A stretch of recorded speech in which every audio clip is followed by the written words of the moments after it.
So we finally have some real intel on what the Knicks rotation could look like this season, and it's actually kind of surprising. Knicks beat writer James Edwards of The Athletic just gave his prediction for New York's 9-man core heading into training camp, and while the names at the top are obvious, there are some young guys noticeably missing. And today we're gonna break it all down, who Edwards sees as the regulars who could still push their way in, and what this says about how the Knicks plan to approach this season. So here's the rotation that James Edwards listed: Jalen Brunson, Mikal Bridges, OG Anunoby, Karl-Anthony Towns, Josh Hart, Miles McBride, Mitchell Robinson, Jordan Clarkson, and Guerschon Yabusele. That's 9. Now, at first glance, that's a really strong mix of offense, defense, shooting, playmaking, you name it. You've got Brunson running the show, Bridges and OG locking up wings, Cat spacing the floor as a shooting big, and Mitch anchoring the paint. Josh and Deuce bringing toughness, Clarkson giving instant offense off the bench, and Yabusele as this versatile forward who can plug in multiple spots. If that's your 9-man rotation in the playoffs, honestly, that's a legit contender's core. But here's where it gets interesting. If that's the 9, it means a bunch of guys are left fighting for spot minutes.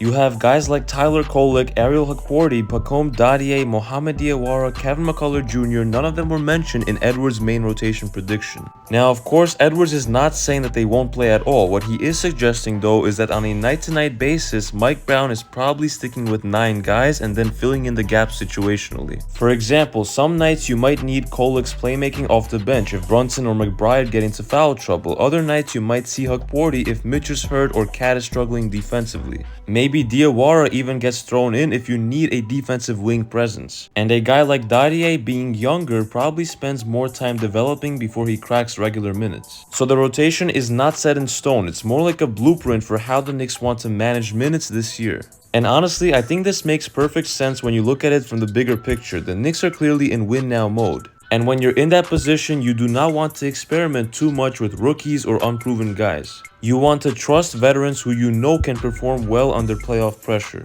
And that doesn't mean that the young guys won't matter though. The depth is going to be huge this year. We've seen it every season. Injuries always happen. You have guys like Mitch, OG, and even Cat who are known to miss some time with injuries. If any of those guys are out for a stretch, suddenly you have the 10th and 11th men that are becoming really important. That's where someone like Kolek, Hukporti, McCullar, or Diawara could shine and earn a bigger role. So the 9-man rotation is the foundation, but I would bet money that by the end of the season, we will see more than just 9 guys playing meaningful minutes. And speaking of the rotation, one guy in particular I want to spotlight here is Jordan Clarkson. Edwards has him locked into that 9-man group, and honestly, his mentality already fits New York perfectly. Clarkson said this week, quote, "I think being a Knick, you go out there, show love, really play for the city, embrace it, wear that on your skin when you're out there on the floor, play with pride, I'm ready for it all." That is exactly what Knicks fans like us want to hear. Clarkson knows the reputation. This city is not easy. If you come here, you have to embrace the grind, the pressure, and the spotlight.